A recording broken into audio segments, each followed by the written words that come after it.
hariho ico yasezeranye atashikije kandi kuba atagishikije ntiyakoshereje jeje nyene nabivuze ko yakoshereje intara yose mbega n'igihugu kuko iyi evenement yari international yari kirabwa n'abantu benshi cyane donc abantu bose barabaye déçus baca bavuga ntibatuka we batuka Burundi batuka abanyagitega na baesco abanyagitega na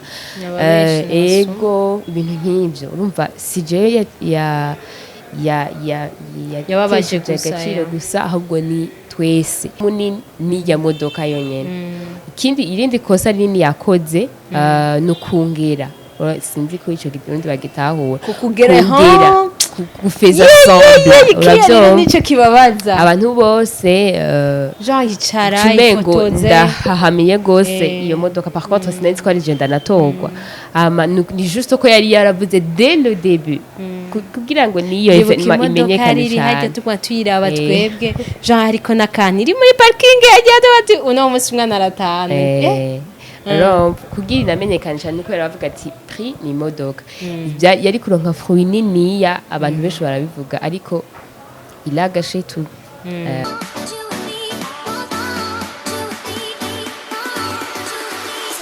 bakunze wa Magic TV mumeze gute murakomeye kuri micro ni Rukundo Ange mention ko mumenyereye hama uno munsi nkafise umutumire adasanzwe n'umutumire mukunze kubona mu bikorwa vyiwe ariko ubasika ko ari ibikorwa nk'ibi vy'iwacu nyene donc kuri YouTube aboneka cyane sometime reka rero tumuramutse tumwakire mu vyubahiro vyiwe vy'aba Miss Ngoma karibu muri Magic TV. Merci beaucoup. Umeze neza gana? Umeze neza.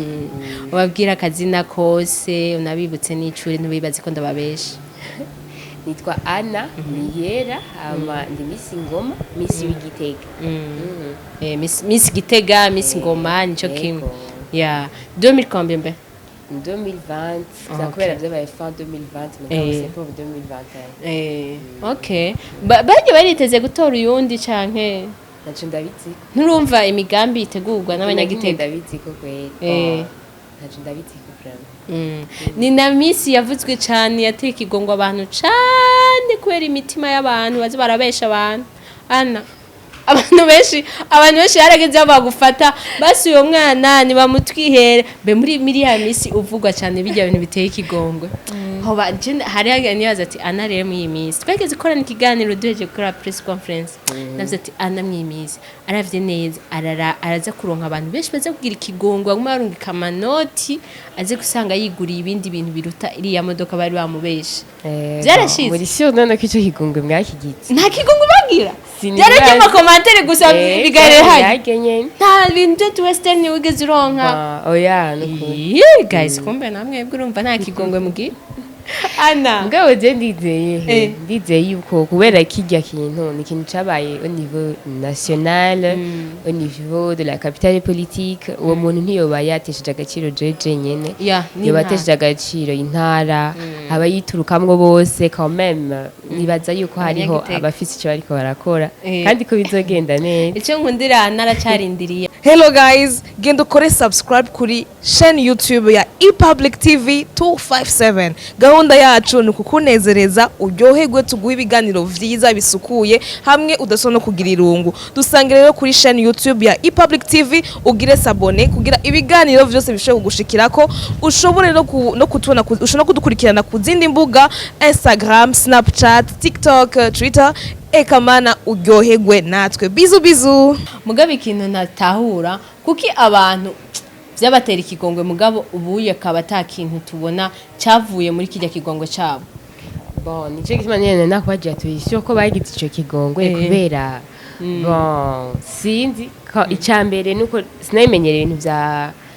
vy'amamedia cyane hama baca barandemera avec les commentaires donc abari bafite izo commentaires z'ikigongwe bari baje muri sens positive abandi baje muri sens négative bon kubidijara byose donc byari bisa nkaho bigoye ariko rero icyo nakoze naraze hirya ndirinda amamedia yose en tout cas n'irya mbere ngiye gukorera ibiganiro ku yandi mamedia asanzwe ndabiheba ndavyinyora kuko ivyo byose byaravugwa gusa ariko ntagire internet nimwe bizana yego turetse n'ibyo anavyijya ntunze hari n'ukuntu n'abana bajyaye bariko barabafasha nabo nyene umengo bace basambuka kandi ko ari abantu nabo nyene babaye dessus ibintu vyashize mbega bugitangura wowe wabona bashize hamwe bari hamwe ku buryo ibintu vyose nyene birisuduka hona ati ibi bintu tukana nta bintu vyo gusambuka vyo hava bivamo warabona ko bashize hamwe abadufasha ubuvuze genre ingoma event ingoma event nabateguye evenement ya Miss Ingoma ama navuga ko babaye sérieux yego ndakivuze kandi ndagisuriye babaye sérieux cyane bivanye no kuntu byabandanije kuko cyari gikorwa ciza abantu bose baravyapreciate ko cyari gikorwa ciza ariko na Yarande saves naratangayo fate iyo kiza kubandanywa neza byari kuba yari kuronka fruit nziza cyane atarinze kwicira umugisha wiwe munini nijya modoka yonyene ikindi irindi kosa rinini yakoze nukungera sinzi ko ico girundi bagitahura kukugera gufeza sombe uravyo nico kibabaza abantu bose Jean yicara ifotoze ndahahamiye gose iyo modoka par contre sinzi ko ari genda natogwa ama ni juste ko yari yaravuze dès le début kugira ngo niyo evenement imenyekane cyane hajya tukwa tuyiraba twebwe Jean ariko nakani iri muri parking yagiye bati uno musi mwana aratahana kugira inamenyekane cyane ko yaravuga ati prix ni modoka yari kuronka fruit niniya abantu benshi barabivuga ariko ilagashe tu kandi urumva yagize vyiza kuko si jewe nyene na Miss qui a été élue kuko just naida nabizi ariko urumva il fallait gusa yuko ashitse ivyo yasezeranye vyonyene hama tukabandanya n'ibindi hari Miss zabaye kusanze irya yawe yaje mu nyuma havuye Miss ku Gasaka Miss ku Gasaka yo ikuntu byagenze urabona yuko abantu nibo bidogera ngo ayo mahera ni make nibiki mugabo bo barayaronse wowe iwe yarayaronse nyimba yari 100 yarabironse wowe uprefera kuba wari kuba Miss ku Gasaka hakuba Miss Ingoma wo kuja kujya modoka wifotoza gusa usanzwe bavuga ngo hakusezerana ntushitse ngo tumubure ico usezerana ico nyene nico cyose wasezeranye ukagishitsa uraruta ujya yasezeranye binini gose ntagire ico bishitsa urumva ahubwo je lui félicite beaucoup uri umuntu yateguye Miss ku Gasaka peu importe ce que tu as fait urabona ko byace binavyana ikintu kinini ya cane vraiment big up tugiye ku bintu vya uri mu ba Miss navuga yuko bafise ingufu kandi bafise ukuntu bihagaze koko kiya kintu gishikiye ndabizi babana bo ngaha bagize turavye n'abaryo badufine bawe turabe ba Clara turabe kujya kuntu ba Clara yabo utaruhari ndibaze ko zijya ngo fatazo bari kugira zo kudaja ku ma media zo gutekana kugira iki sinibaze ko ba Clara bari kugira zijya nguvu bavuga ati reka dutekane mu gacerere iki hari kuba ibintu genre vy'ishavu wewe bijya bintu usanzwe hari ukuntu uri pose muri wewe sivyo hari ukuntu uri pose muri wewe warugize iki ni ibintu byari bivuye kwera uko warezwe canke ni eglise bikwera gusenga byari bimeze gute kuko hari abantu benshi bavuze ati yo babigize urya nyene bamwiboneye ati yo bagira dufate nka exemple nka Vani ramwibu ati yo batora nka Vani kwera iryo modoka yari yo yava hajya afashe ifunguruzi bari benshi rero bavuga ati sha bariboneye ibyo ne bararatireka rero turabe kana gatekereje hajya ubiravye Jean wewe niyo kamere yawe canke bimeze gute mu bisanzwe kuba bizi ukuntu byagenze uri muri situation nk'iyo minusha nawe wari wewe ariyo situation ugeramwo bikagusaba gutekana ukanza ugashira ubwenge n'umubiri wose n'amaguru abiri hasi ukiyumvira ibintu ndabikore gute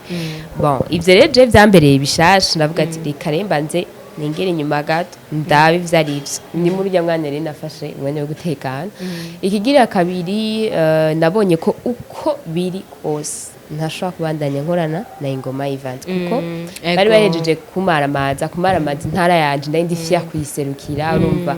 gutukisha abautorité bose bari bahari n'ibindi bintu n'abavyeyi baduze bakagenda n'abadushigikiye ibintu byinshi kumvura hari rero yoyo guys iri acyari bara vraiment urumva bijya byose baraciye intege bajya abandi avuga ati umuntu urumva yatukishije ibintu donc yakoze amakosa nk'aya bigeze kuri uru rugezo si umuntu wo kuguma uri kumwe nawe kuko twari twagerageje kugira ibiganiro arabesha ibintu byinshi ku mamediya je naguma ndaba nkatwenga canke nkumigwa kuko hari igihe ugera ahantu ukavuga oh no ugasanga ibyo ariko arashikiriza ku mamediya sivyo biri réel twagiye turaganira ico nshimira Imana sinigeze mba ndi jenyene nagerageje kwankoraja Medofine ko tuba turi kumwe kandi ko tugomba gukora turi hamwe hama turahitamwo ko tugomba kudakorana nawe hari abantu benshi bavuze ngo twarademisiyonye mu bisanzwe kudemisiona ni nka kujya bajya mu bamukorana wewe ngaha hama mwari musanzwe donc niba warabangaje iyo terme yo kudemisiona ni giba waramwangaje hanyuma agwenye nakikura mu kazi akagenda mugabo on n'avait même pas commencé ako kazi hama kandi nyene nta kintu basovuga ngo twari twagiyemo commission ngo hama turakidemission oya ahubwo ni juste ko twari tugiye dutangura hari igikorwa twari tugiye dutangure gukorana hama tubona yuko ico gikorwa kitogenda neza dès le début hama turavuga ati ntitugomba gukorana n'umuntu ameze gutya kwa kuntu umuntu bamugira mukorana ibintu ntimusinya kontra mu gihe muba mwumvikanye quand même mutumvikanye murabireka muga ntibyasigura ko aca areka gushika kubera ntiyari yavuze ngo umwe miss nzomuha imodoka ngo aruko dusirinyanye kontra yari yavuze ati uzobu wa mbere iyo modoka zoyitwara iyo yari kuvuga ati uzobu wa mbere azoronka 50,000 izo 50,000 agaca zitanga naco vyari kuba bitwaye le fait ko yari yarabipromese byaragiye mu mitwe y'abantu niyo yakoze rero turabona ko kutagira iyo promesse ama kuvuga ibintu byinshi bitandukanye kuvuga ibintu byinshi bitandukanye donc we nakubwiye ibi twebwe akaba yatubwiye ibi ubundi akamubwira biriya c'était trop bizarre ugahiga ico kwemera nico wanka ukakibura bon umuntu agerageje kuraba sindiko ndavuga amajambo menshi canke ngo mbeshe ugerageje kuraba emission yakoze ku ma TV ashika 3 canke 4 Isaac ya indi DJ Fanny sinzi niyindi DFTV sinzi nawe oya je wapi ahubwo harashobora kuba yarakoze entre Jimbere canke Black TV Jimbere canke Yaga canke ntuze hari ahantu twamubonye entre Jimbere Yaga na ma TV 3 canke 4 ama hose yavuze ibintu bitandukanye ntiyasinya ngo yasigusinya kontra kandi sinzi ibintu yavuze umva c'était trop bizarre twebwe twaba twaganiriye mugaka caja kutubeshera ibindi bintu turavuga ati non ça ntibishobora kubandanya gute kandi ikindi naco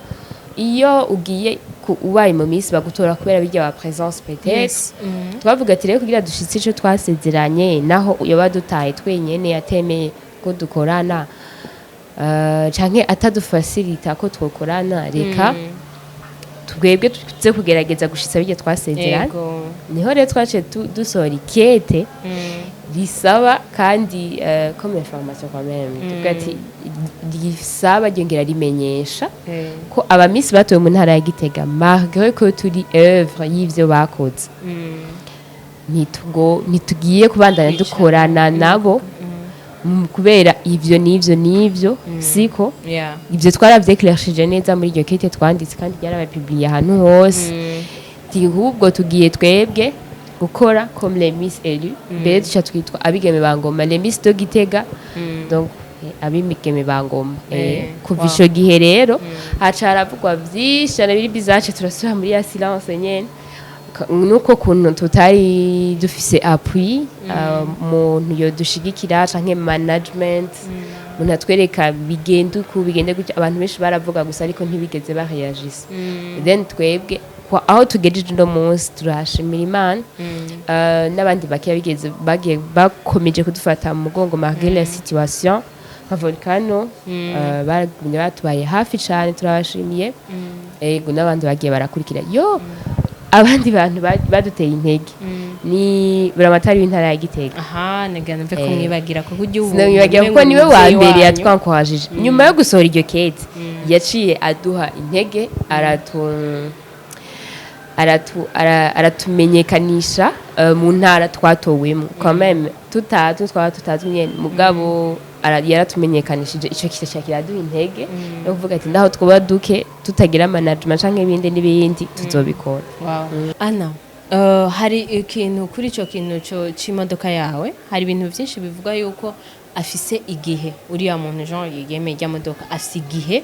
bamuhaye igihe bamuhaye ati wowe igihe iki niki kikagera burarondera nyimbu y'ikota cyangwa ugira iki uteranya amahera mugabe igihe iki niki gihigeze sinzi itariki n'ukwezi mugango arabifise deli yuko igeze ico gihe bazoca bamuhora iyo modoka ari kumufata cyangwa kumufunga peu importe kumuca amande ivyo bari byo. Bon, ivyo je ntaco ndabizi ko nta na gato. Ntaco ndabizi ko ushatse kuvuga rero ko atakihano na kimwe kigeze aronka kubera ibintu vya Miss Ngoma yakoze. Bon, non plus nivyo ntaco ndabizi ko gusa igihari nuko nyene abantu bakunda kubimbaza bakuba baramubona. Yego nanje no bagaca bambaza mbega ujya muntu bite bije umva nta kintu na kimwe tubinanye ko uretse yuko hari ico yasezeranye atashikije kandi kuba atagishikije ntiyakoshereje jeje nyene nabivuze ko yakoshereje intara yose mbega n'igihugu kuko iyi evenement yari international yari kwirabwa n'abantu benshi cyane donc abantu bose barabaye déçus baca bavuga ntibatuka we batuka Burundi batuka abanyagitega na baesco abanyagitega na ego ibintu nk'ibyo urumva CJ yababaje agaciro gusa ahubwo ni twese yatishije n'agaciro ama evenement y'amamisi yo mu ntara kuko kuva Miss Ngoma havuye izindi zakurikiye umenga nta nguvu zasubiye kugira zece bibi bintu vyicaye biraho nyene jo abantu barabaye desu cyabintu kumbe n'ivyo ubivye rero umuntu wari wese yaba yarabonye evenement akayikunda yoba afise ico yokora kubw'iki kintu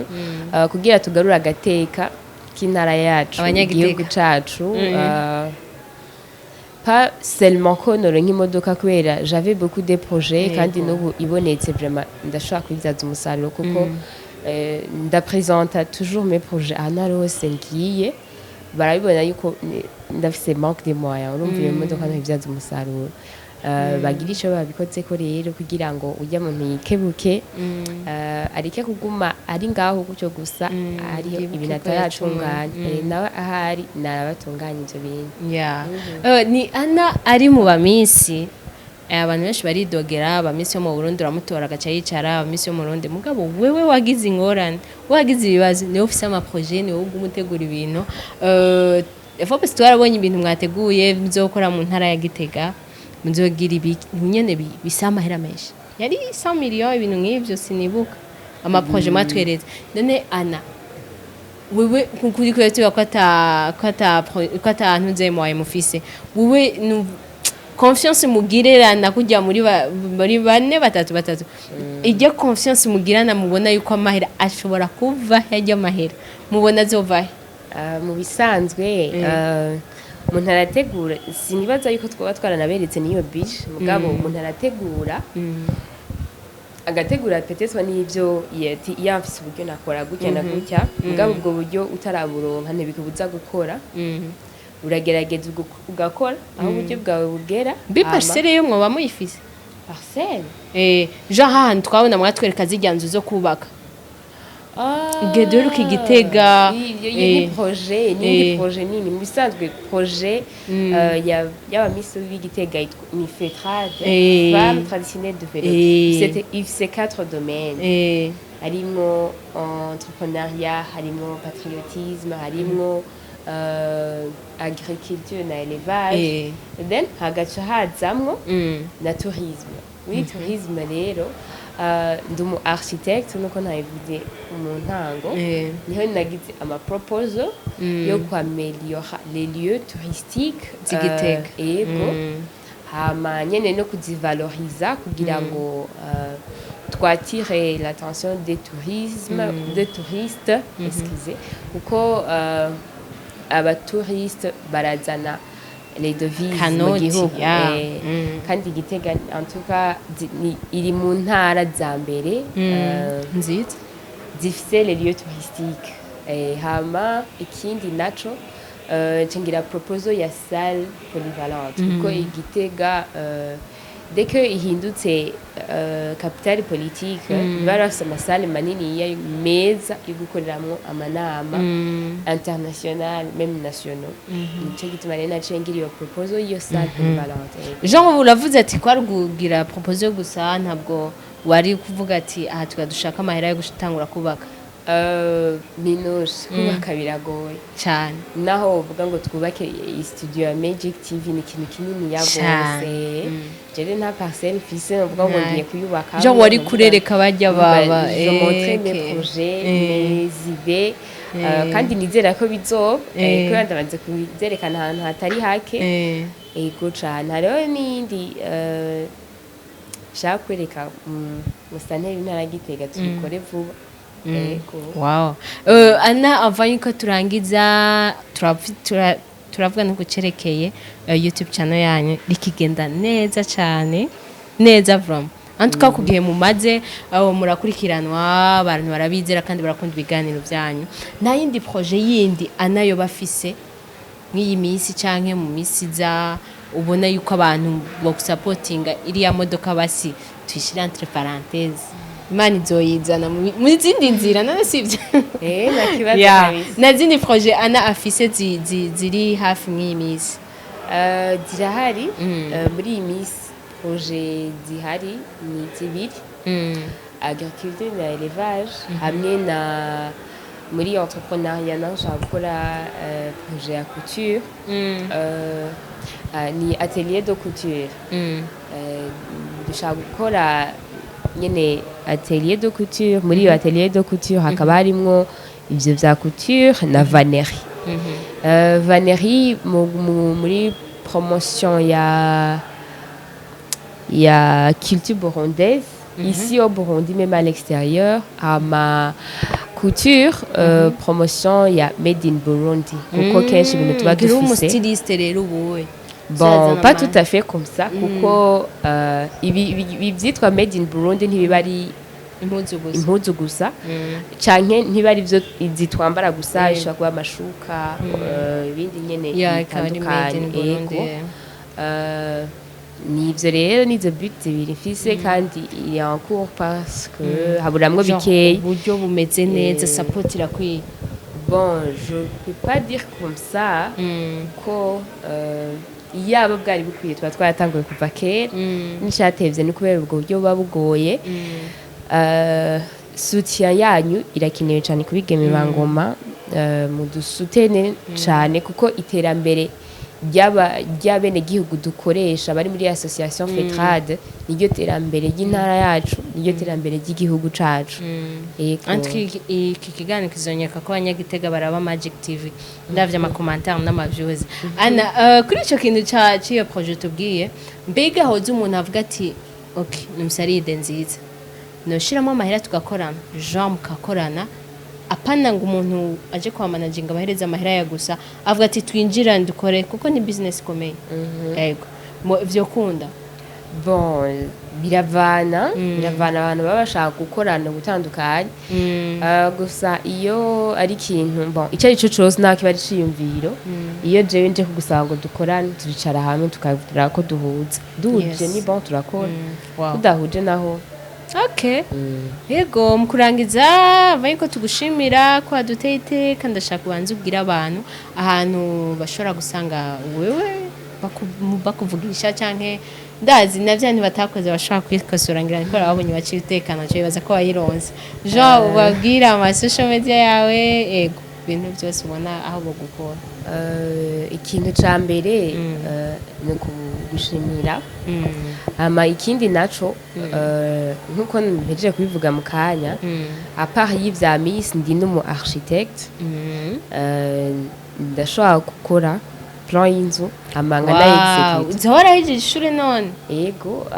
hamwe n'aba lauréat twahereje rimwe promotion yanje je suis une seule fille mu ba hungu abandi se n'abahungu yego twagize entreprise yitwa Home for All Design Studio and Construction iyo rero turashobora gukora plan tukanayi executa yego ari inzu yo kubamwo ari hotel ari interior design na exterior design sinzi ukuntu bivuga genre ushaka gusisha neza aho ubaye genre amadecor nyene meza cyangwa amakala meza yego byose turashobora kubikora rero ntimuze mwitinye hama ikindi naco mu bigeme bangoma ibikorwa byacu byinshi naho mutari bwayirabi cyane dès le début twarashaka ama activité yacu yose kuri chaîne y'abigeme bangoma kuri hama but niniya ni sinzi ko muri abiraba niyo kwankoraja les jeunes ko bagomba kugira umwete wo gukora genre ugatera iyo ntambwe yawe ya mbere kubera même le gouvernement même son excellence le président de la république arashigikira cyane ugwaruka muga ntazogushigikira wicaye aho uri hajya kwirigara ngo kuzanire nka miliyoni zingahe ngukore on est même pas sûr kuzoshobora kubikora uterekanye akushoboye muri burya busabwe wawe ya no bivuga gutyo kuko kenshi aba jeune turafite ivyiyumviro byinshi ariko tubuze umwete wo gukora ikindi naco tube creative mu Burundi hari ibintu byinshi cyane umuntu yo kuexploiter ugwaruka tugire courage nico gituma namantumira abantu bose hajye kuri rya cano kugira ngo badupartage experience yabo mu bikorwa byabo bakora kugira ngo turabe nyene yuko twobigirako kuko biragoye ari igihe umuntu abavuga ati genda birimeze uku na projet yarayanditse ngo mbuze amahera utaranakoresha utakoresheje ubwo buryo bwawe buke kuko nabajye bateye imbere arakugira ati moyage ko yahereye kuri 500 francs Burundi urumva arangura ivoka zibiri akazunguka ko 50 francs agasubira akavansa gutyo rero uwo mwete ugaruka go mu Burundi ntago tugira bisare ko tumenya experience z'abandi niyo but rero ya channel yacu hamahagaze harabamwe n'amadivertissement kandi ne dokina tumwe mwanyuzuye kandi babikora neza nivyo ibindi genre n'ahantu bashobora genre cyane kijya cyabo mwigana genre kijya cyabo mwiganye ijya entreprise yanyu umuntu abakeneye ashobora kubasanga he Home for All Design turafise hariho website hariho ni home yitwa Home for All Design okay Studio and Construction bibatisha contact munsi gusa nta social media mukoresha kuko hariyo abantu nk'abadiaspora batari ngaha mu Burundi usanga avuga ati jewe tugiye turavugana bakabindungikira genre nta social media ntahantu bashobora kuba bon pas encore reka tuvuge izi wawe basi izi wanje hariyo Facebook witwa gute ku Facebook Ananiel hariho ntuze page ya Facebook hariho bon Instagram Ananiel hose ni Ananiel na Twitter okay en tout cas wewe uza ndibaza ko atamwe aza kuraba ntiyumvana hamwe twagiye mu bintu byinshi udashobora kubyo kubaka urashobora gushima ibindi biki ni Ananiel hose urashika Anareka tugushimire cyane ko wakoze ndabashimiye cyane gose kandi ntimwibagire kugira subscribe abakunzi ba Magic TV hamwe no kuri Bigeme Bangoma please we are beginners hama turakeneye support yanyu muri supporting kabisa ibyo ari byiza niho muzo murabonera n'ama activity yacu yose umuntu wese akeneye gusupportinga ibikorwa bya Bigeme Bangoma mwavyo bise ni byinshi kandi biragutse aussi uzo wakeneye gusupportinga jewe kuri giti cyanje muri architecture muri domaine architecture nous sommes à votre disponibilité merci beaucoup reka tubashimire nabo muduhaye umwanya wanyu hama ncambwira abanyagitega wa munyagitega we iyi video ukayibona cyane mwebwe ucuyipartager kuko uyu mwigeme wanyu cyazoshikako peu importe icyacu cyo nabwo azoronka umukiriya azoronka azigurira ya modoka kandi ni ciza ku ntara yanyu ndanababwira ko ndabakunda cyane ndanabasabe mu partager video mwongere mukore subscribe merci beaucoup ciao